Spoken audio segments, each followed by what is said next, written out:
Assalamualaikum warahmatullahi wabarakatuh. Selamat siang dan salam sejahtera bagi kita semua. Selamat datang kembali pada acara sosialisasi hasil Rakernas 10 PKK tahun 2025.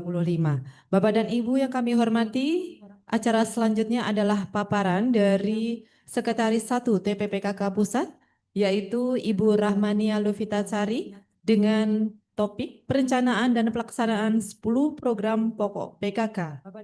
Dengan hormat disilakan. Acara selanjutnya adalah paparan dari Baik, terima kasih Bu Wilda selaku MC. Assalamualaikum warahmatullahi wabarakatuh. Salam sejahtera untuk kita semua. Om Swastiastu, Namo Buddhaya, salam kebajikan. Yang terhormat Ibu Ketua Umum TPPKK yang kami hormati, Ibu Direktur Fasilitasi LKAD, PKK dan Posyandu di Bina Pemerintahan Desa, yang kami hormati para pengurus TPPKK Pusat, yang kami hormati para ketua TPPKK Provinsi dan Kabupaten Kota, serta pengurus yang masih tergabung dalam Zoom maupun live YouTube TPPKK Pusat, yang kami hormati seluruh pengurus TPPKK baik dari kecamatan, desa, kelurahan, para kelompok-kelompok PKK, kader Dasawisma, serta hadirin yang tergabung dalam Zoom maupun YouTube TPPKK Pusat. Sampai saat ini yang tergabung masih ribuan juga dalam YouTube live YouTube TPPKK Pusat. Izinkan kami dari Sekretaris 1 TPPKK Pusat akan menyampaikan perencanaan dan pelaksanaan 10 program pokok PKK. Tujuan dari penyampaian materi ini adalah memberikan pemahaman kepada seluruh pengurus tentang bagaimana 10 program pokok PKK dijalankan secara teratur, terencana, dan terintegrasi dengan sistem perencanaan pembangunan baik yang nasional maupun di daerah, dan juga kalaupun desa terintegrasi juga dengan rencana pembangunan yang ada di desa. Ibu bapak sekalian, ini mungkin sudah siang gitu ya, mudah-mudahan ini nanti materi-materi yang disampaikan banyak tulisan ini. Sebetulnya ini semua ada di buku 1 dan 2. Kalau tadi dari pagi sampai siang tadi kita membahas terkait dengan yang ada di buku 3. Tadi disampaikan Ibu Sekretaris 2, meskipun buku 3 tapi majunya ke depan karena kan terkait tata kelola juga ternyata pertanyaannya sudah kereta sudah lewat pun ternyata masih berlanjut pertanyaannya. Nah, ini kita masuk ke terkait perencanaan ke buku 1 dan 2. Baik, kita lihat bahwa hasil Rakernas 10 PKK bisa ke slide 6. Hasil Rakernas 10 PKK kita menghasilkan 3 buku. Nah, buku 1 dan 2 ini buku rencana induk gerakan PKK dan strategi gerakan PKK. Nah, ini rencana induk gerakan PKK ini tadi juga disinggung Ibu Ketua Umum saat pembukaan bahwa Rakernas PKK ini sebagai forum tertinggi dari PKK. Jadi menentukan arah gerak kita 5 tahun ke depan, mulai dari 2025 ini sampai nanti ke 2029. Buku 1 yang sering kita sebut buku 1 yakni rencana induk gerakan PKK. Ini disusun oleh Menteri Dalam Negeri bersama TPPKK Pusat dengan melibatkan kementerian lembaga dan juga pemerintah daerah yang ini setiap 5 tahun sekali sebagai melalui forum Rakernas 10. Nah, kemudian ditetapkan oleh Bapak Menteri Dalam Negeri. Kita lihat di buku 1, 2, dan 3 itu kalau dibuka di halaman awal-awal ada keputusan Menteri Dalam Negeri terkait penetapan hasil Rakernas 10 PKK ini. Kemudian kalau kita lihat berdasarkan rencana induk kita menyusun strategi gerakan PKK. Ini disusun oleh kalau ini Kementerian Dalam Negeri bersama dengan TPPKK Pusat. Lalu begitu juga level-level di bawahnya, provinsi, gubernur bersama dengan TPPKK Provinsi melalui rapat kerja tahunan yang melibatkan unsur-unsur yang terkait. Nah, ini kalau kita lihat di strategi gerakan PKK ini memuat isu strategis yang menjadi prioritas kita ke depan 5 tahun ke depan ini. Kemudian rumusan proses serta metode pelaksanaan dari gerakan PKK dan perencanaan program gerakan PKK. Next. Kalau kita lihat di sini visi dari gerakan PKK berkali-kali kita sounding juga di HKG maupun di Rakernas 10 PKK kemarin bahwa dari visi gerakan PKK kita terwujudnya keluarga berdaya dan sejahtera untuk mendukung Astacita menuju Indonesia Emas 2045. Nah, untuk mewujudkannya kita memiliki 5 misi besar, yakni diantaranya memperkokoh nilai Pancasila, meningkatkan kualitas pendidikan dan ekonomi keluarga, memperkuat ketahanan dan kemandirian keluarga, mendorong perilaku hidup sehat dan berkelanjutan, serta memperkuat kelembagaan PKK yang adaptif dan juga digitalized. Kemudian kalau kita lihat di sasaran strategis, ini bisa kita baca juga Ibu Bapak di buku 1 di rencana induk. Di sini sasaran strategis ini merupakan ukuran keberhasilan dari gerakan PKK ini nanti. Misalnya kalau kita lihat di sini diantaranya meningkatnya partisipasi keluarga dalam pembinaan karakter, meningkatnya pemanfaatan pekarangan untuk ketahanan pangan, dan meningkatnya jumlah usaha ekonomi keluarga yang aktif produktif. Nah ini dan lain sebagainya yang dapat Ibu Bapak baca, baik nanti melalui paparan nanti akan kami share melalui tautan yang juga tautan hasil Rakernas 10 PKK, tautan yang tempat Ibu Bapak mendownload buku 1, 2, 3. Nanti kami akan buat folder, kami akan masukkan. Di situ materi kita 2 hari ini nanti. Tadi materi yang disampaikan Ibu Sekretaris 2, Sekretaris 4, kami sendiri dan juga nanti yang disampaikan oleh Sekretaris 3 nanti setelah kami. Nah, nanti dari sasaran strategis ini daerah dapat menjadikan acuan dalam penyusunan program kerja tahunan. Kalau kita baca ini asas pelaksanaannya mulai dari gotong royong hingga non partisan, kan ini kanan kiri gitu ya. Nah ini mulai dari gotong royong hingga non partisan ini. Nilai-nilai dasar inilah yang harus kita jaga. PKK adalah gerakan masyarakat, bukan sekedar pelaksana program. Jadi semangat kebersamaan, kemanusiaan harus menjadi jiwa dari setiap kegiatan ini. Baik, dah. Ini melalui implementasi 10 program pokok PKK.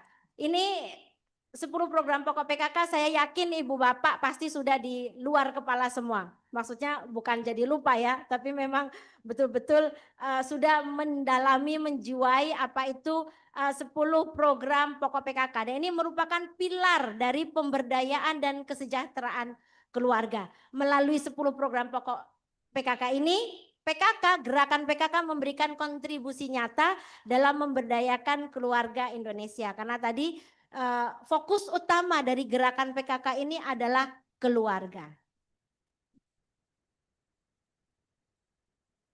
Nah ini tadi 10 program pokok PKK mulai dari penghayatan dan pengamalan Pancasila yang menjadi tupoksinya dari Pokja 1 dan juga sampai dengan perencanaan sehat. Ini yang menjadi tupoksinya dari Pokja 4. Nah, ini melalui implementasi 10 program pokok PKK, kita berkontribusi langsung dalam memberdayakan keluarga Indonesia.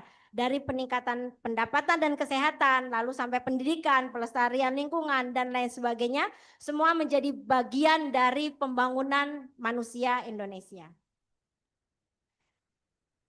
Nah, ini yang selalu disebutkan oleh bidang Pokja kalau melakukan rapat konsultasi ataupun rapat koordinasi. Bagaimana operasionalisasi dari 10 program pokok PKK. 10 program pokok PKK yang sebelah kiri itu terbagi habis menjadi 4 bidang Pokja. Bidang pembinaan karakter keluarga, teknis pelaksanaannya bersama Pokja 1 itu mengampu penghayatan dan pengamalan Pancasila dan juga gotong royong. Begitu juga bidang 2, bidang pendidikan dan peningkatan ekonomi keluarga. Secara teknis yang pelaksananya adalah Pokja 2 itu mengampu 2 program pendidikan dan keterampilan dan pengembangan kehidupan berkoperasi. Kemudian bidang 3 penguatan ketahanan keluarga. Ini tim teknisnya adalah Pokja 3 itu mengampu 3 program. Kalau yang tadi 2 masing-masing 2, nah ini Pokja 3 dan Pokja 4 ini 3 program.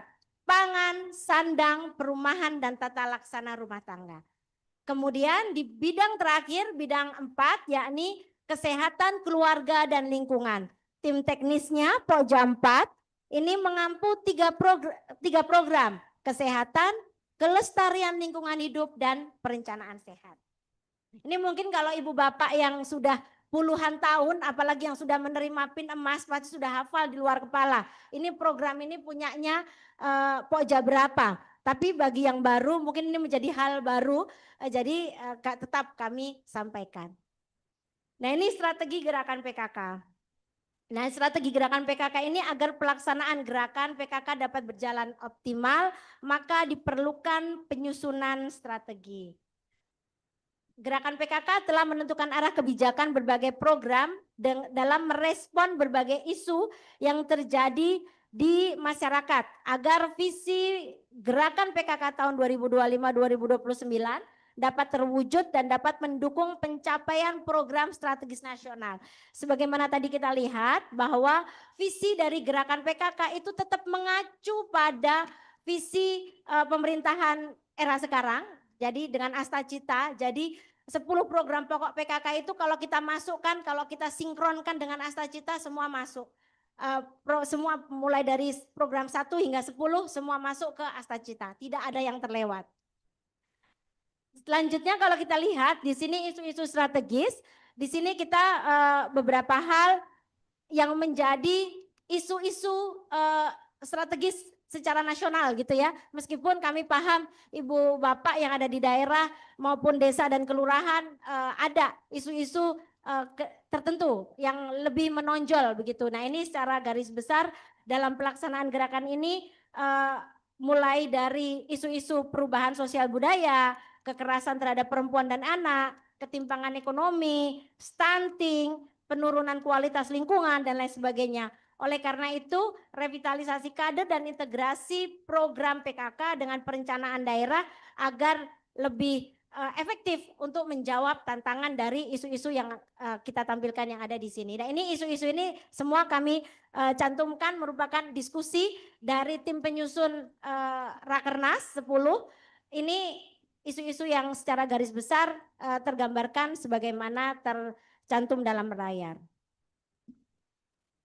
Nah, kalau Rakernas 10 PKK ini sesungguhnya menegaskan 3 pilar utama strategi kita, yakni penguatan keluarga sebagai subjek pembangunan, kedua penguatan kapasitas kader dan kelembagaan PKK, dan yang ketiga peningkatan kualitas program serta kemitraan. Nah, ini sebetulnya 3 pilar strategi gerakan PKK yang kita kuatkan, yang selalu kita inginkan ini menjadi gerakan PKK ini dengan 3 pilar utama ini bisa menyelesaikan hal-hal yang memang menjadi isu-isu strategis tadi.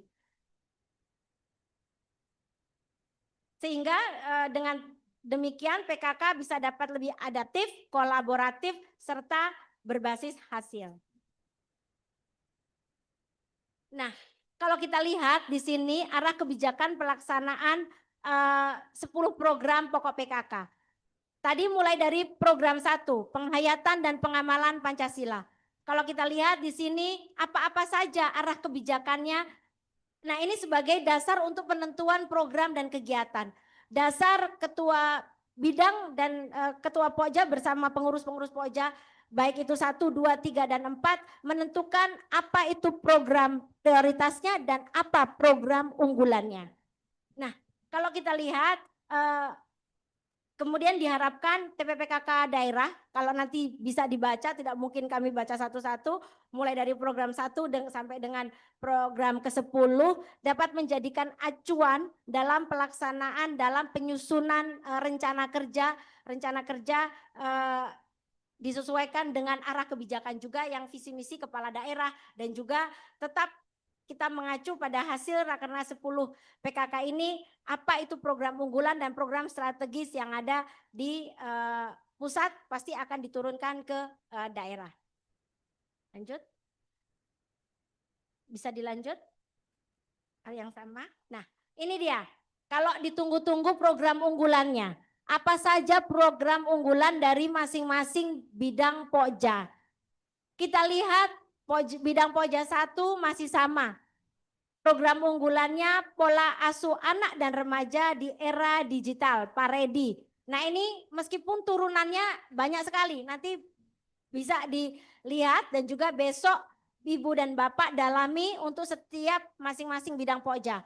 Besok pagi bidang Pokja 1 dan 2, siang ke sore nanti bidang Pokja 3 dan 4. Mereka Bapak Ibu dari bidang Pokja akan mengupas habis pelaksanaan teknis dari pelaksanaan program unggulan. Bukan habis ya habis-habisan. Maksudnya betul-betul dikuliti. Karena ini biar langsung terimplementasikan. Ini mumpung dengan momentum ini kita langsung pelaksanaan sosialisasi sekaligus petunjuk teknis operasionalnya pelaksanaan kegiatan program-program unggulan itu bagaimana sudah langsung dapat dilaksanakan oleh bidang Pokja, baik itu di provinsi, kabupaten, kota, kecamatan maupun desa dan kelurahan. Kemudian kalau kita lihat program unggulan Pokja 2, bidang Pokja 2 masih sama Gelari Pelangi. Jadi tidak perlu lagi membuat Gelari jingle Gelari Pelanginya masih bisa terpakai. Meskipun di dalamnya kami lihat dikembangkan, masih ada pengembangan. Nah, Gelari Pelangi, Gerakan Keluarga Indonesia dalam peningkatan kualitas pendidikan dan pengelolaan ekonomi. Nah, ini jinglenya masih terpakai. Masih ditunggu jingle-jingle Pokja, bidang Pokja yang lain. Nah, ini kalau kita lihat kemudian yang agak berbeda, ini bidang Pokja 3 nih. Besok Ibu Bapak akan mengetahui apa perbedaannya nih, karena kalau kita lihat 1, 2, dan 4 1 program unggulan. Sementara Pokja 3 ada 3. Ternyata Pokja 3 ini mengangkat masing-masing program yang menjadi yang diampu, yakni pangan, sandang, perumahan, dan tata laksana rumah tangga. Kita lihat ini,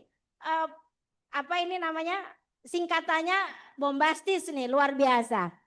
Ketahanan pangan berbasis masyarakat menuju Indonesia emas, ketapang emas. Nah ini pasti mudah diingat, ketapang tapi warna emas. Nah ini implementasinya seperti apa, bagaimana nanti pelaksanaannya besok. Jangan lupa, jangan jangan ketinggalan.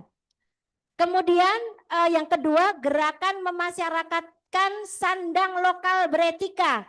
Gemas Sanloka. Nah ini pakai gemas-gemas nih. Gemas Sanloka. Kemudian yang ketiga, ini program unggulan dari bidang Pokja 3, Reharta Berseri. Revitalisasi rumah dan tata laksana rumah tangga bersih, sehat, rapi, dan inovatif. Nah ini bagaimana pelaksanaannya? Tunggu besok siang. Nah ini kalau kita bidang Pokja 4 masih sama seperti yang lalu. GKSTTB, Gerakan Keluarga Sehat, Tanggap, dan Tangguh Bencana. Ini masih sama. Ya, itu juga bagaimana pengembangannya?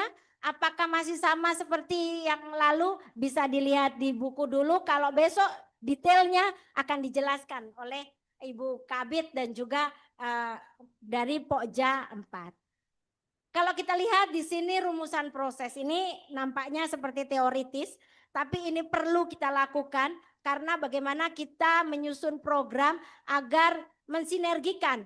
Program tidak hanya apa yang kita mau, tapi juga bagaimana kita mensinergikan dengan arah kebijakan dari pemerintah, arah kebijakan dari pemerintah daerah, dan juga agar tersinergi semuanya. Nah kalau kita lihat setiap program dijalankan melalui 5 tahap, mulai dari identifikasi kebutuhan, kemudian perencanaan yang terintegrasi, pelaksanaan, pemantauan, dan penguatan kelembagaan. Nah, intinya ini semuanya proses harus berkesinambungan dan semuanya berbasis kebutuhan keluarga. Terkait dengan prinsip perencanaan PKK adalah akuntabel, partisipatif, berbasis data, dan berorientasi pada hasil. Perencanaan yang baik bukan sekedar daftar kegiatan, tapi juga menunjukkan dampak nyata bagi keluarga dan masyarakat. Kita lihat di sini selanjutnya ada prinsip perencanaan. Next. Nah, ini prinsip-prinsip perencanaan mulai dari akuntabel hingga berorientasi pada hasil. Ini bagaimana kita menyusun perencanaan program. Meskipun sudah ada program-program unggulan dan program prioritas dari masing-masing bidang Pokja, namun tetap disesuaikan dengan kebutuhan, disesuaikan dengan kondisi yang ada di daerah. Nah, ini prinsip-prinsip perencanaan bisa dilihat mulai dari untuk akuntabilitasnya hingga ke yang berorientasi pada hasil. Nah, inilah bagian penting bagi kelembagaan PKK. Program PKK harus masuk dalam dokumen resmi perencanaan pembangunan daerah, mulai dari RPJMD-nya, Renstra maupun melalui Musrenbang. Nah, dengan begitu PKK memiliki legitimasi dan dukungan anggaran yang lebih kuat. Nah, tadi sebagaimana disampaikan Ibu Ketua Umum bahwa PKK ini organisasi kemasyarakatan, namun memiliki perpres, memiliki Permendagri, mulai dari Perpres 99 tahun 2017. Kemudian turunannya ada Permendagri 36 tahun 2020. Bahkan untuk kelompok-kelompok PKK yang ada di desa dan kelurahan itu ada Permendagri tersendiri, Permendagri 18 tahun 2018. Dan juga untuk menetapkan hasil dari Rakernas kita, Rakernas 10 ini pun kita tetapkan melalui Kemendagri. Jadi ini sebetulnya payung hukum kita sangat jelas dan juga penganggaran kita pun juga jelas. Bagaimana dukungan dari PKK, dukungan penganggaran PKK tercantum dalam Permendagri 14 tahun 2025 untuk pedoman penyusunan APBD tahun 2026. Saya yakin ini sudah di ujung tahun, sudah anggaran untuk provinsi dan kabupaten kota harusnya pun sudah mulai ada karena sudah ada di pedoman penyusunan APBD, kita pun sudah tercantum di lampiran Permendagri 14 tahun 2025.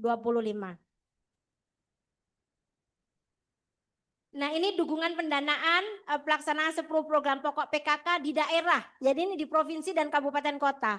Ini penganggaran pada dinas-dinas terkait. Ini sebagaimana amanat dari Permendagri 14 tahun 2025 tentang pedoman penyusunan APBD. Ini di situ tercantum bahwa dukungan pelaksanaan tugas dan fungsi TPPKK provinsi kabupaten kota dianggarkan dalam APBD dengan memprioritaskan melalui program, kegiatan dan subkegiatan pada SKPD dengan berpedoman pada klasifikasi, kodifikasi, dan nomenklatur perencanaan pembangunan dan keuangan daerah sesuai dengan ketentuan peraturan perundang-undangan. Di situ di lampiran sudah ada. Dan di kodifikasi pun sudah ada. Dukungan pendanaan lain yakni hibah. Di situ di pedoman penyusunan APBD, di Permendagri tercantum di situ. Pemerintah daerah dapat memberikan hibah kepada TPPKK, provinsi dan kabupaten kota. Namun di situ di poin terakhirnya disebutkan namun tetap mempertimbangkan SDM yang mengelola.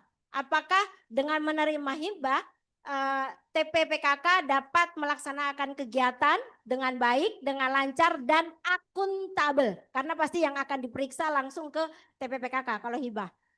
Kemudian pendanaan yang lain yakni melalui kemitraan. Nah, ini kemitraan ini terbuka luas.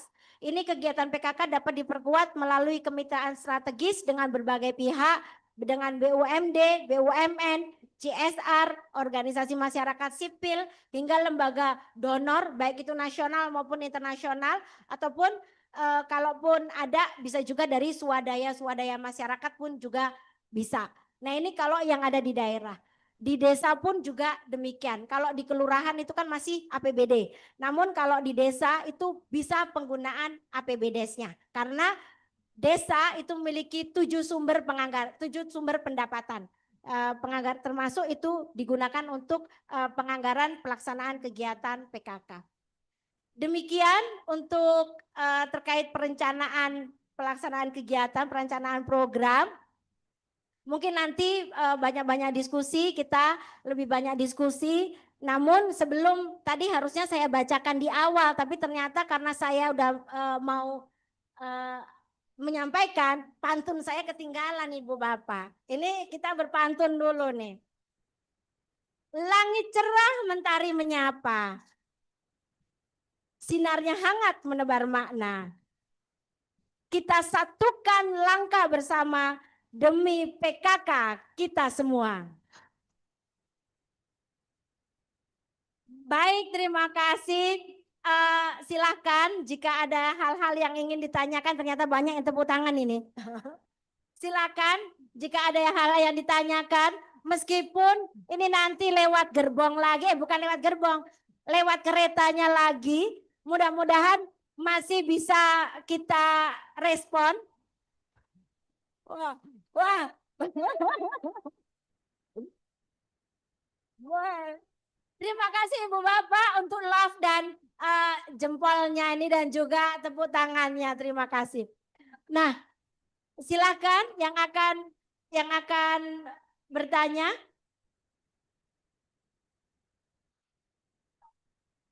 Jadi hilang. Oh, Papua Pegunungan. Wah, ini dari jauh nih Papua Pegunungan. Sinyal kita atau gimana nih Mas? Ya, halo, selamat siang.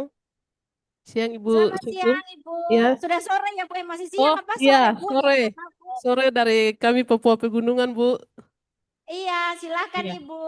Ya, Ibu, saya bertanya satu saja menyangkut dengan pendanaan di kemitraan. Kalau kami di Papua Pegunungan itu dana yang kami dapatkan itu hanya dari dana hibah. Sedangkan dari OPD terkait atau dari kemitraan itu belum ada di kami. Jadi mungkin ada petunjuk atau langkah-langkah seperti apa untuk kami eh, bermohon dana untuk di kemitraan seperti itu, Bu. Baik. Ya, itu saja, Bu. Makasih. Ya, baik, kita simpan dulu dari Papua Pegunungan Ibu Ance ya. Ibu Ance ya. Ya, baik, terima kasih Ibu atas pertanyaannya. Silakan Ibu dari Sulsel, provinsi. Provinsi. Dari Provinsi Sulawesi Selatan, silakan.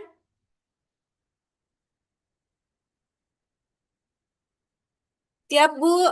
Maaf, saya tidak nyalakan video. Habis selesai sholat. Izin, Bu, ini terkait dengan program kerja kegiatan itu untuk sekretariat. Dari pemaparan Ibu Nia tadi, pemaparan hanya berfokus untuk Pokja 1 hingga Pokja 4. Sekretariat, kalau saya boleh izin, Bu, yang kami lakukan di Provinsi Sulawesi Selatan itu ada beberapa kegiatan yang tidak terakomodir di Pokja 1, 2, 3, dan 4. Contohnya itu, Bu, PKK, kami punya program PKK Goes to School. Di program ini, semua Pokja ikut untuk melakukan intervensi di beberapa tingkatan sekolah hingga ke kabupaten kota. Yang ingin saya tanyakan, Bu, apakah boleh kami sekretariat melakukan merencanakan program kegiatan yang tidak ada terakomodir di Pokja-Pokja, yang kira-kira program kegiatan itu untuk menyatukan semua 10 program pokok PKK ini dan dicantolkan di sekretariat. Terima kasih, Bu. Ya, baik, terima kasih. Dengan Ibu Ike Ike, atau Ibu Bu. siapa dari Sulsel? Dengan Ibu Ike, Bu, Sekretaris ya, 1 baik, PKK Prof. terima kasih Sosial. Ibu Ike. Ya, silakan dari Batanghari, dari Jambi nih. Tadi dari paling timur agak ke barat, lalu ini agak barat sekali nih, Batanghari Jambi. Silakan.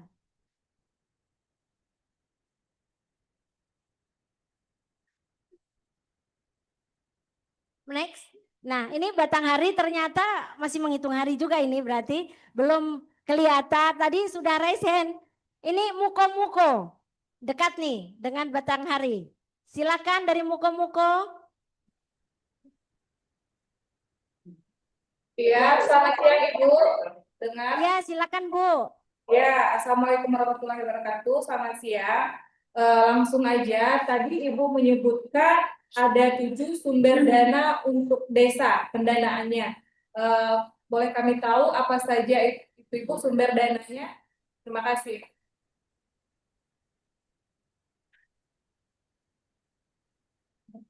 Ya, boleh Bu. Silakan selanjutnya dari Tidore Kepulauan.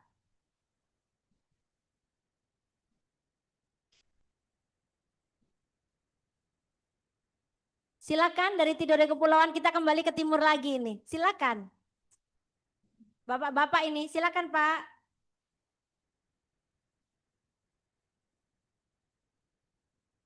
Mic-nya masih Pak, belum on Pak. Bapak dari Tidore Kepulauan.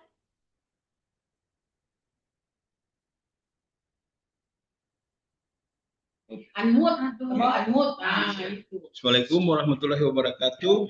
Bu, Waalaikumsalam warahmatullahi wabarakatuh. Silakan. baik Bu. Yang pertama dari yang terhormat Ibu Ketua Umum Tim PKK Pemateri yang kami hormati, kami dari Kota Tidore Kepulauan, Provinsi Maluku Utara, dari materi yang disampaikan oleh Ibu Sekretaris 1 tadi, kami memberikan apresiasi yang luar biasa bahwa memang bagi kami mendekati kesempurnaan untuk kami dapat memahami, karena penekanan pada program unggulan yang tertera dalam hasil Rakernas 10, namun harus mengacu ke isu-isu strategis yang ada di daerah masing-masing, karena setiap daerah memiliki isu strategis dan program-program prioritas disesuaikan dengan kondisi daerah. Alhamdulillah visi untuk pemerintah daerah kami semuanya terinclude dalam 10 program pokok PKK. Terus yang berikut lagi menyangkut dengan penganggaran Bu, kami tentunya di Tidore khususnya kami tertib perencanaan Bu. Jadi penganggaran kami itu biasanya lebih dahulu dari lebih awal dari provinsi dan lainnya. Untuk itu kedepannya kami mohon seperti misalnya HKG nasional itu mohon dari pusat dapat menetapkan atau menentukan lokasi kerjanya, karena kami agak kesulitan dalam penganggaran. Kami menetapkan secara tentatif lokasinya, namun lokasi pelaksananya dia kadang-kadang berubah, tidak sesuai dengan yang kami cantumkan dalam daftar perencanaan anggaran. Untuk kami melekat di Dinas PMD Bu. Jadi mohon seperti Rakernas itu tahun 2006 kira-kira lokasinya di mana HKG, maksud kami HKG atau maupun kegiatan nasional lainnya, itu mohon disurati lebih awal agar kami dalam tertib perencanaan itu agak sinkron dengan Bapperida. Dalam hal ini ada dari Badan Perencanaan Daerah. Mungkin itu untuk sementara dari kami Kota Tidore Kepulauan Provinsi Maluku Utara. Terima kasih Bu untuk semuanya. Salam. Ya, terima kasih atas pertanyaannya jauh dari Tidore Kepulauan. Nah ini tadi izin Ibu Sekum, nanti mungkin Ibu Sekum terlebih dahulu. Baik izin Ibu kami merespon kaitannya dengan dana kemitraan. Yang pertama tadi apa saja dari ke Papua Pegunungan, ternyata berarti Papua penggunaan anggarannya melalui hibah langsung ke provinsi gitu ya Bu.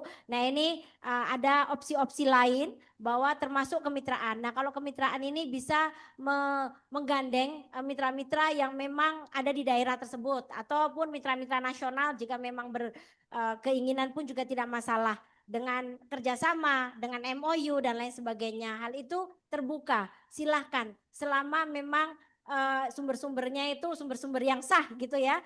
itu kami buka seluas-luasnya. Jadi tidak membatasi hanya dari APBD maupun APBD saja, tapi juga baik itu hibahkan berarti dari APBD dari sumber-sumber lain yang sah, baik itu dari kemitraan, dari CSR atau kerjasama NGO dan lain sebagainya.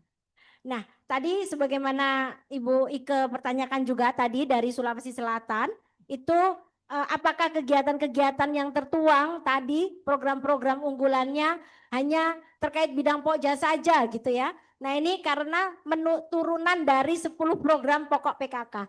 Jadi kami contohnya di pusat sekretariat itu adalah memfasilitasi dari pelaksanaan bidang pokja atau kegiatan-kegiatan yang memang dilaksanakan bersama-sama. Nah, sebagaimana tadi disampaikan, ada PKK Goes to School, ini semua bidang pokja. Nah, inilah kita sebagai sekretariat, sekretaris masuk di situ, melaksanakan kegiatan yang memang menjahit antara pokja 1, 2, 3, dan 4. Dan juga kegiatan-kegiatan terkait keadministrasi, terkait hal-hal yang memang terkait kesekretariatan. Dipersilahkan.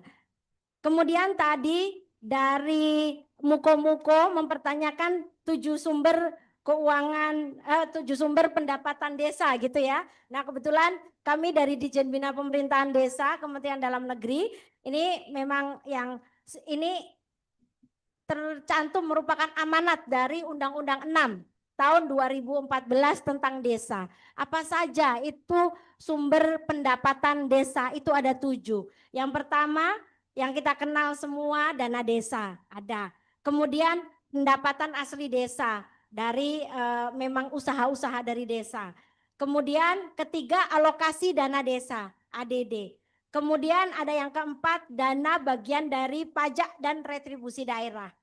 Kemudian yang kelima, bantuan keuangan dari APBD, provinsi dan kabupaten kota. Kemudian yang keenam, hibah dan sumbangan pihak ketiga. Yang ketujuh, lain-lain pendapatan yang sah. Nah, ini semuanya kan masuk ke APBDes, anggaran pendapatan dan belanja desa. Nah, ini kegiatan-kegiatan PKK yang memang dianggarkan di APBDes. Nah, ini sumbernya keuangannya dari situ. Tidak hanya dari satu sumber, tapi dari sumber-sumber lain. Karena peruntukan dari sumber pendapatan itu sudah ada masing-masing. Kemudian tadi pertanyaan dari Tidore Kepulauan, tadi kaitannya dengan bagaimana mensinergikan gitu ya kegiatan-kegiatan yang kita sudah ada program unggulan, tapi juga tetap dapat melaksanakan kegiatan-kegiatan sesuai dengan potensi daerah, sesuai dengan isu-isu yang daerah, dan juga disesuaikan dengan visi misi kepala daerah. Itu kami yakin sesungguhnya dari program-program unggulan yang ditawarkan atau yang diputuskan melalui Rakernas 10 itu sebetulnya adalah perwakilan dari 10 program pokok PKK. Kalau kita cermati 10 program pokok PKK itu sebetulnya membagi habis segala urusan yang ada di daerah.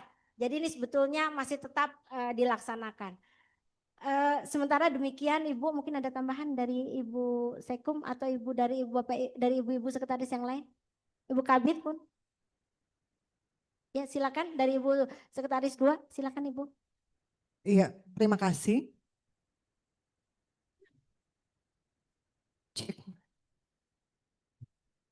Cek.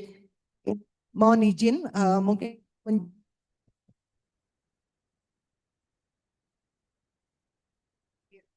ya, mohon izin mungkin kami mencermati apa yang disampaikan oleh tim penggerak PKK Provinsi Papua Pegunungan ya, yang tadi ya, Papua Pegunungan. Tadi terkait pertanggungjawaban keuangan yang dipilih oleh Papua Pegunungan itu adalah mekanisme hibah. Berarti mekanisme hibah untuk pertanggungjawabannya dilaksanakan oleh PKK itu sendiri. Anggarannya jatuhnya ada di PKK. Mungkin perlu kita pahami bersama bahwa mekanisme untuk pertanggungjawaban keuangan memang secara umum tim penggerak PKK itu ada 2. 2 itu yang pertama adalah pelaksanaannya ada di masing-masing OPD.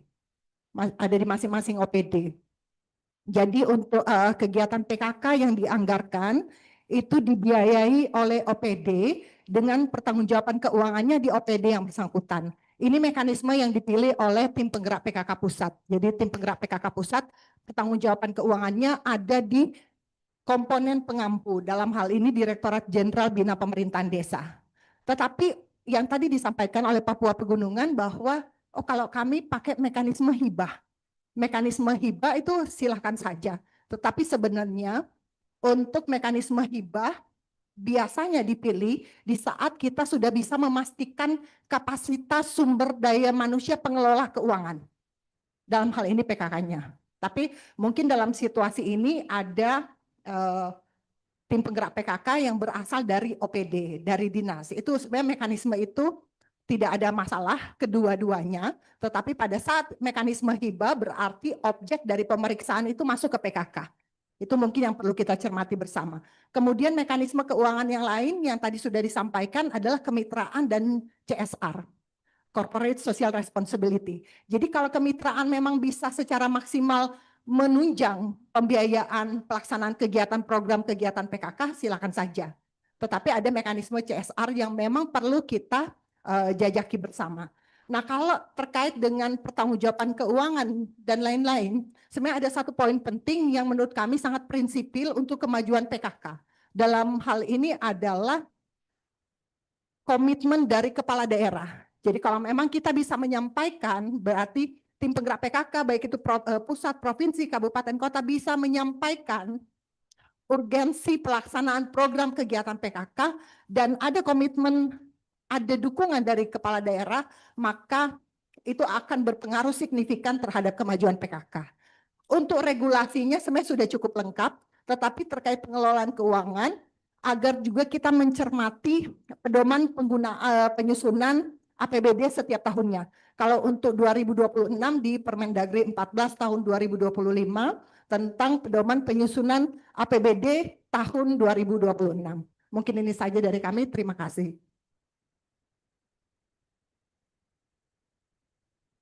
Ya, terima kasih. Selanjutnya dari Kabupaten Cirebon. Kabupaten Cirebon, silakan. Selamat sore Ibu Ketua Umum dan Ibu Sekretaris. Saya ingin menanyakan untuk pengisian data umum yang sudah tertera di situ adalah yang jumlah kelompok. Ini kelompok PKK Dusun, Lingkungan, PKK RW, RT, dan Dasawisma. Nah, yang menjadi kendala di sini, apakah kita kelompok Dasawisma, apakah yang aktif semua? Karena di semua desa atau itu banyak yang aktif dan tidak aktif.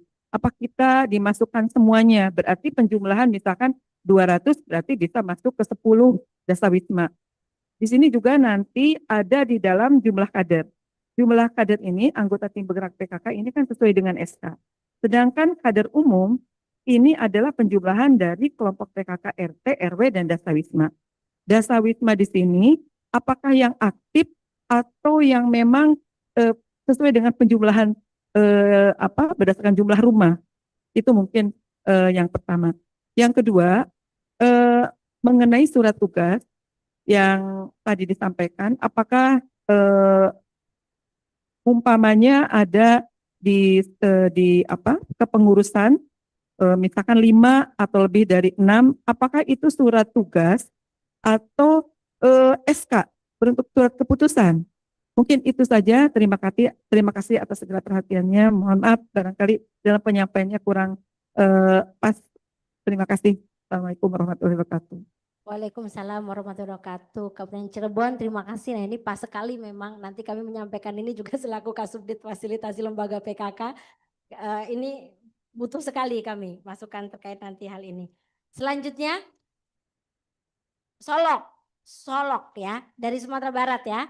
Solok, silakan dari Kabupaten Solok. Silakan Ibu.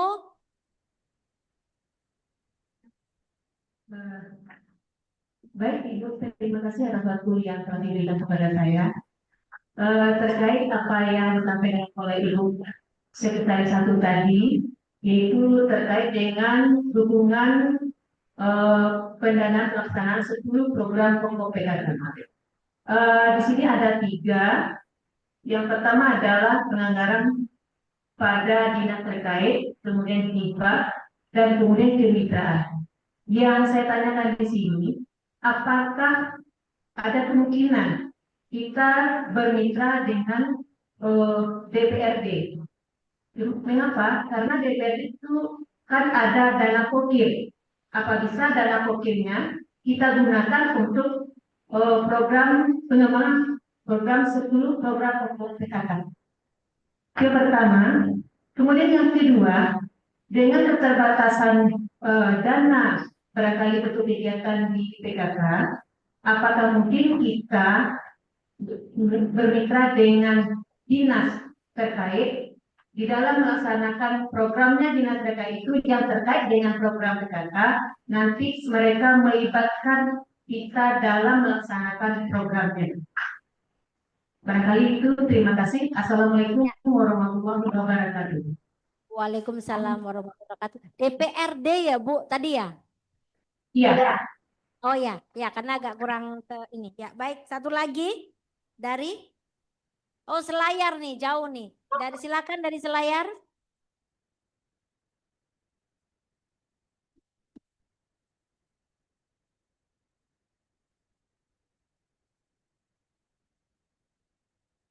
Bu, belum terdengar suaranya Ibu. Wah ini kayaknya outdoor ini nyaman sekali Bu. Iya.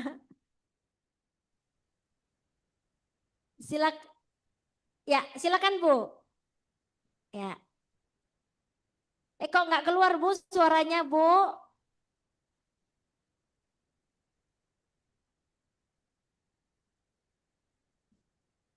Silakan Bu. Belum muncul ya suaranya ya? Ya. Belum muncul Bu. Nah, dibuka lagi Bu mic-nya Bu.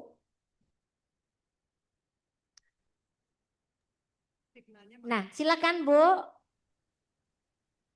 Nah, silakan. Mohon maaf Bu, ternyata nggak terdengar Bu. Nggak ada suaranya, mungkin sinyal ya Bu ya. Oh, audionya bermasalah ternyata. Jadi bisa diperbaiki dulu ya Bu. Kita bisa di chat ya Bu, dari Selayar bisa chat aja Bu di chat box. Di Jember, kita ke Jawa Timur. Silakan Jember.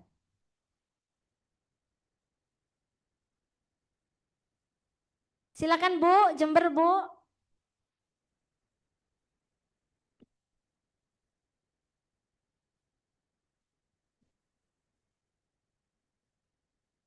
Silakan Jember Bu.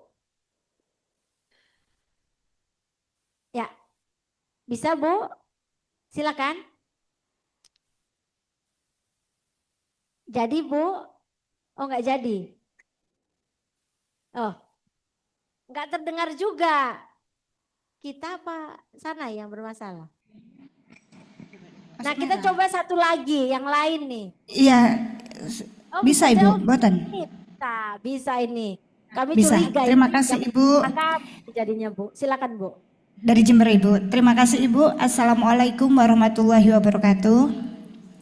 Izin Ibu, kami dari Kabupaten Jember akan menanyakan terkait dengan Dasawisma. Yang pertama, kalau di Jember itu kan daerahnya banyak yang pedesaan dan pegunungan Ibu.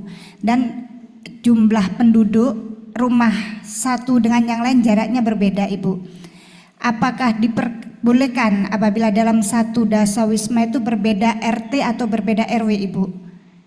Terima kasih. Assalamualaikum warahmatullahi wabarakatuh.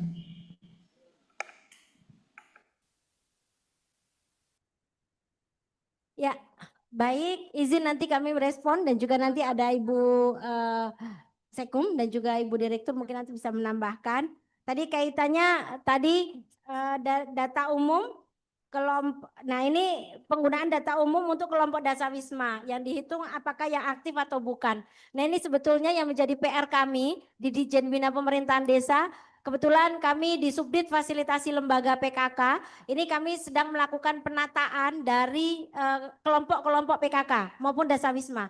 Nah, ini sebetulnya yang kami dorong dari melalui Dinas PMD, kami telah bersurat, surat Bapak Dirjen Bina Pemdes, kami tujukan untuk ke provinsi dan kabupaten kota untuk melakukan pendataan kelompok-kelompok PKK. Nah, pendataan tidak sekedar pendataan, tapi sebagaimana amanat dari Permendagri 18 tahun 2018 bahwa kelompok-kelompok PKK itu ditetapkan melalui SK Kepala Desa. Ataupun kalau di kelurahan berarti SK Lurah atau melalui SK Camat. Kalau memang lurah tidak bisa menandatangani SK gitu ya. Nah, ini agar terdata dengan baik dan juga untuk legalitas dari kelompok-kelompok PKK. Agar kelompok-kelompok PKK ini memang dapat berpartisipasi dalam berbagai proses perencanaan pembangunan yang ada di desa misalnya. Atau misalnya ada musrenbang terlibat karena memang sudah legal bahwa kelompok-kelompok PKK-nya itu sudah ada legal karena ada SK-SK-nya. Nah, ini kami melakukan pendataan melalui provinsi dan juga provinsi akan menyampaikan ke kabupaten kota bagaimana kelompok-kelompok PKK itu apakah sudah ditetapkan melalui SK dan juga kami mohonkan pendataannya, datanya. Nah, tadi ditanyakan apakah yang aktif atau bukan atau langsung pukul rata gitu ya. Misalnya di desa itu ada 100 rumah. Berarti ada kira-kira 5 atau 10 dasawisma. Bukan itu, Bu. Tapi yang memang dasawisma yang ada kadernya. Yang memang menjadi tanggung jawabnya. Kalau cuma dihitung, dipukul rata, siapa yang bertanggung jawab? Siapa yang akan melakukan pendataan? Jadi tetap yang aktif. Bagaimana menilai keaktifannya itu yang utama adalah satu penetapan SK-nya, SK kepala desanya bahwa itu kader bahwa itu dasawisma, bahwa itu kelompok PKK di RT, RW, dusun. Nah, tadi juga nyambung ke pertanyaan yang terakhir tadi. Kalau dasawisma di Jember itu banyak sekali. Kalau gimana kalau lompat RT, lompat RW gitu ya. Nah, kalau kita lihat di pendataan di buku di papan data itu kan kita berjenjang, Bu. Jadi nanti kalau lompat RT RW, bagaimana nanti yang mendata ikut RT yang mana, ikut RW yang mana. Nah, ini kebutuhannya untuk kami paham. Kalau untuk fasilitasi kami sebetulnya sah-sah saja. Yang penting terfasilitasi. Namun kalau untuk pendataan, nah datanya ini bagaimana? Karena kan salah satu tugas kita yakni untuk pendataan. Karena harapan kami pendataan dari TPPKK ini, pendataan dari kader-kader PKK melalui papan-papan data itu memang digunakan untuk proses perencanaan pembangunan. Baik yang ada di desa maupun yang ada di kelurahan dan juga untuk ke jenjang berikutnya. Jadi kalau untuk lompat RT RW ini susahnya untuk pendataannya ya Bu, karena kalau kita lihat semuanya berjenjang. Nanti dari dasawisma sampai datanya itu ke pusat. Disampaikan oleh Ibu Medi, Ibu Sekretaris 2 tadi pagi, kader kita ada sekitar 6 jutaan. Kelompok PKK ada sekitar 90 ribuan sekitar TPPKK. Nah, itu karena data yang kami terima. Karena itulah pentingnya pendataan Ibu Bapak. Kemudian tadi yang terkait dengan DPRD, mungkin berkenan Ibu Setkum untuk menyampaikan kegiatan TPPKK apakah boleh dilaksanakan bersama dengan DPRD. Silakan Ibu. Ya, terima kasih Bu Nia. Pertama ada pertanyaan dulu ST surat tugas dan SK ya. Jadi Bapak Ibu ada ya? Ada. Surat tugas itu terletak pada sifat dan tujuan. Sementara SK adalah ketetapan resmi yang berisi keputusan, kebijakan, atau pengangkatan dari pimpinan lembaga.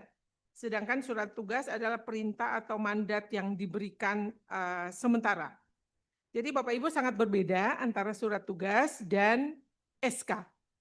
SK biasanya long term, penggunaannya itu waktunya panjang.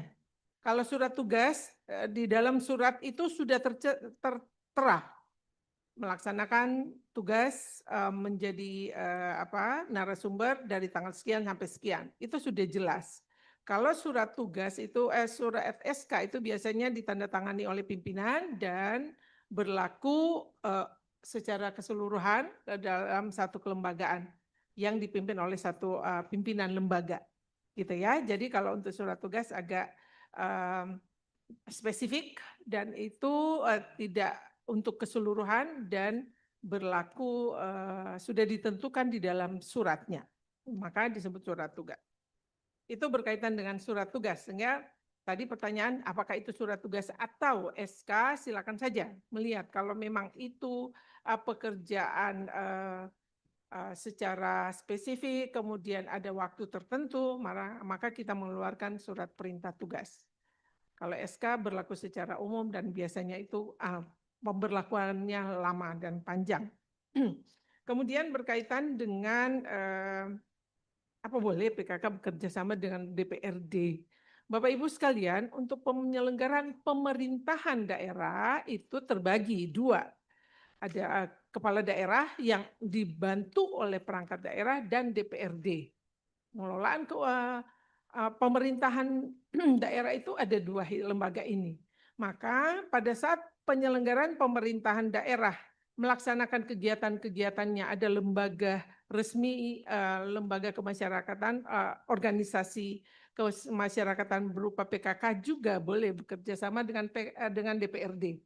Tetapi ingat, pada saat DPRD itu menjalankan tugas kepolitikannya, anggota dewannya, berdasar fraksi-fraksinya, berdasar partainya, nggak boleh, ya. Tetapi kalau dia melaksanakan tugas kemasyarakatan yang ada di DPRD, boleh. Tapi pada saat seseorang yang ada selaku anggota dewan melaksanakan kegiatan politiknya, karena kita PKK tidak berpolitik, maka tidak dibenarkan. Tetapi kita bekerja sama dengan Dewan Perwakilan Rakyat Daerah, boleh. Penganggarannya juga ada di DPRD, boleh.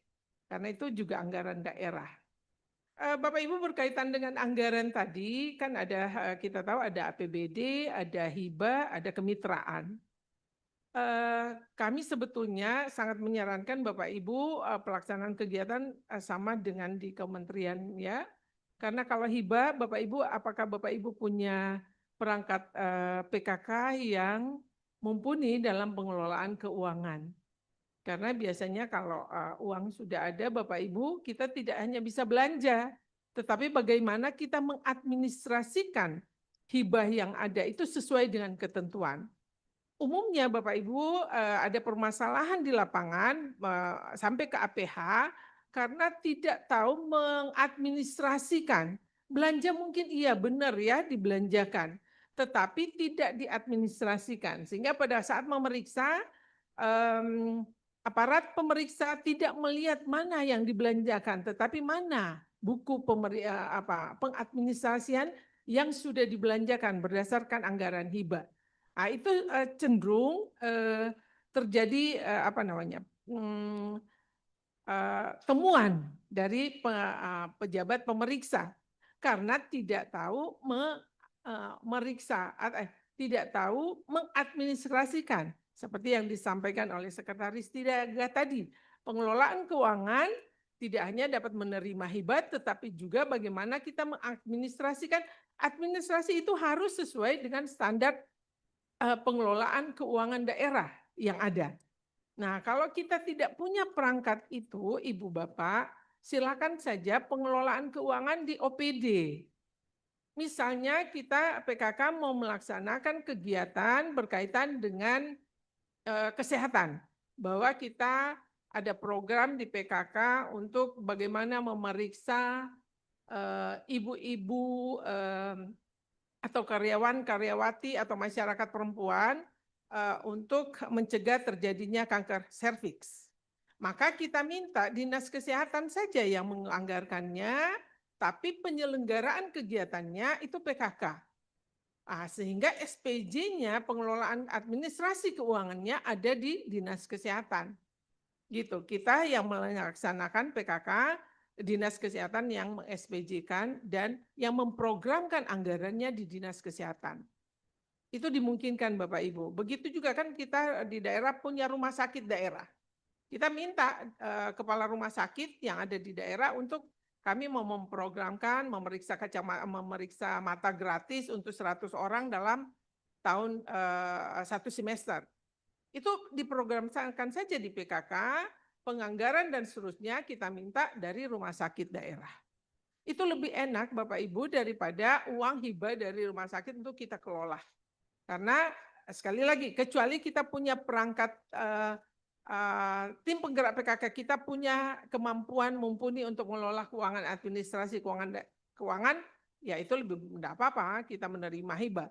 Tetapi kalau misalnya tidak punya kemampuan keuangan, mengadministrasikan keuangan, kalau belanja semua kita bisa ya ibu-ibu ya, apalagi dikasih bapak sekian habis juga, dikasih sekian habis, dikasih lebih habis, dikasih gitu, belanja kita bisa. Tetapi kalau Bapak tanya, apa saja yang sudah, apa ya, mana kali bon-bonnya, sama itu. Pada saat BPK datang, pada saat inspektorat datang, periksa mana yang sudah dibelanjakan. Mana ya, kalau nggak bisa, mending kita mekanisme lain ya, jangan hibah gitu ya Bapak Ibu, karena hibah pun tetap harus kita SPJ-kan untuk dipertanggungjawabkan. Sepanjang tidak ada laporan dan lain-lain aman, tapi kalau walaupun kita sudah SPJ benar pun Bapak Ibu, kalau ada yang melaporkan, tetap kita buka-buka dokumen lama juga, mau dia 2 tahun kemarin, 3 tahun kemarin, tetap menjadi tanggung jawab kita selaku pengelola keuangan. Mungkin itu ya, izin Bu Nia tambahan dari saya ya. Ya, baik, terima kasih Ibu Saikum. Mungkin ada dari Ibu Direktur, saya menambahkan, silakan. Baik, terima kasih Bu Nia. Mungkin saya menambahkan tadi yang data umum Kabupaten Cirebon ya Bu ya. Tadi apakah datanya berdasarkan kelompok dasawisma yang aktif atau berdasarkan jumlah rumah? Setahu kami tadi jumlah rumah satu dasawisma untuk 10 rumah gitu kan, 10 sampai 20 rumah. Monggo nanti di datanya berarti kan ada yang sifatnya berdasarkan kebutuhan alokasi berapa sebetulnya. Ketika ada, kita harus menghitung di dalam desa itu 10 atau 20 rumah. Berapa ketersediaan data wisma yang ada? Mungkin seperti itu ya Bu ya. Datanya harus mungkin disisir kembali antara kebutuhan dengan ketersediaan dasawisma yang ada di daerah. Mungkin seperti itu untuk datanya. Kemudian yang kedua tadi yang terkait dengan dasawisma yang berbeda RT gitu ya. Berbeda RT itu monggo saja, tapi kembali lagi kepada pelaporannya. Karena nanti pelaporannya nanti sesuai dengan RT masing-masing lagi. Jadi monggo itu diantisipasi juga. Itu saja dari kami. Terima kasih. Ya, baik, terima kasih Bu Direktur untuk tambahannya. Tadi karena kami sudah, tadi yang kasihan dari Ibu Selayar tadi ya, sudah nanya ternyata karena outdoor jadi tidak keluar suara. Karena kenapa di outdoor? Karena baru saja melaksanakan HKG PKK ke-53. Ini pertanyaannya, apakah ada dasar hukum lain terkait pemberian dana hibah kepada PKK setiap tahun selain Permendagri tentang tata cara penyusunan APBD di setiap tahun? Nah, ini pertanyaan yang pertama ini, padahal ini sudah kuncinya ya Bu ya, udah ada di Permendagri nih, pedoman penyusunan APBD. Apakah itu masih kurang untuk misalnya dana hibah? Namun tadi sebagaimana disampaikan oleh Ibu Saikum, bagaimana tanggung jawab kita untuk mengelola hibah? Apakah mampu TPPKK mengelola hibah? Karena juga pasti pengelolaannya harus sesuai dengan pengelolaan keuangan negara, keuangan daerah gitu ya. Jadi harus melihat SDM-nya. Ini pertanyaan kedua. Ini ternyata kereta pertama tadi Bu Medi. Pertanyaan dari Selayar ini terkait dengan kedudukan staf ahli dengan ketua bidang. mana yang lebih tinggi atau mana yang didahulukan untuk kata tata penghormatannya. Nah, kita tadi disampaikan ya Ibu Medi, nanti mungkin bisa sampaikan, kita bisa tulis lagi di sini kita tampilkan lagi di layar bagan mungkin bisa ditampilkan juga untuk di bagan TP PKK Kabupaten Kota. Kepada Bu Medi silakan, ini kereta pertama tadi, silakan.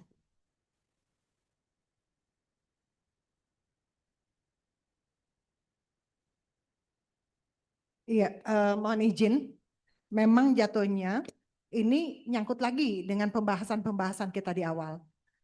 Terkait keuangannya. Kalau kita sumber daya manusianya kuat, kita bersedia diperiksa, seperti yang sudah disampaikan oleh Bu Sekum tadi, silahkan dengan mekanisme hibah gitu kan ya.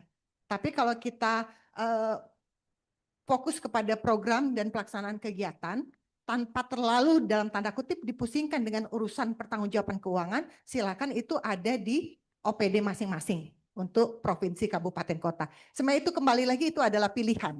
Karena bukan 1-2 kasus yang terjadi, sebenarnya wartawan itu hanya ingin mempertanyakan terkait dana hibah ini mekanismenya seperti apa sih? Kemudian jadi apa saja itu di saat dikelola oleh PKK. Sebenarnya lebih ke arah situ. Tetapi kadangkala pada saat sudah masuk media di daerah itu hanya menjadi semacam dilema. Di sisi lain kita sudah menggunakan anggaran yang tentu saja harus mempertanggungjawabkan dan memberikan keterangan yang sejelas-jelasnya kepada pemeriksa. Nah itu opsional, kembali lagi menjadi pilihan.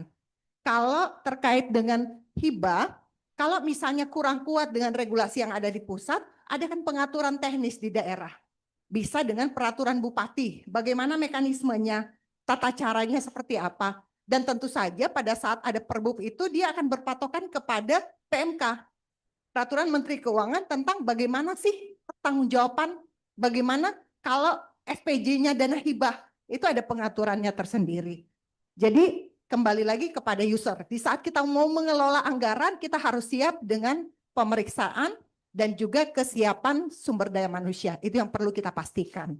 Nah, terkait dengan struktur, pertanyaannya, sebenarnya mana sih yang lebih tinggi gitu kan? Lebih tinggi. Itu pertanyaan dari daerah. Mana yang lebih tinggi? Posisi ketua tim penggerak PKK, posisi di sebelah kirinya, itu sebelah kanan kita, kalau menghadap screen itu ada staf ahli. Di bawahnya ada ketua bidang. Sebenarnya ini diskusi ayam telur ya, mana yang lebih tinggi. Karena pada prinsipnya, kita ini terkait dengan TUSI, tugas pokok dan fungsi. Kalau kita hanya sekedar melihat bagian struktur sebagai struktur antara bawah dan atas, kita akan sedikit rancu dengan posisi sekretaris. Posisi sekretaris ada di bawah staf ahli. Posisi bendara ada di situ. Apakah dengan demikian melihat posisi dalam bagian struktur kemudian kita menyimpulkan, oh bendahara itu lebih tinggi daripada ketua bidang? Tentu tidak seperti itu. Sebenarnya ini bukan masalah tinggi rendahnya jabatan, akan tetapi dari sisi tugas pokok dan fungsinya. Terkait keuangan ada di bendahara, terkait kesekretariatan ada di sekretariat, para sekretaris, kemudian staf ahli dengan fungsi masing-masing. Secara penghormatan, memang kita akan menempatkan staf ahli itu sebagai yang punya pemandangan, punya wawasan, punya pengalaman yang lebih.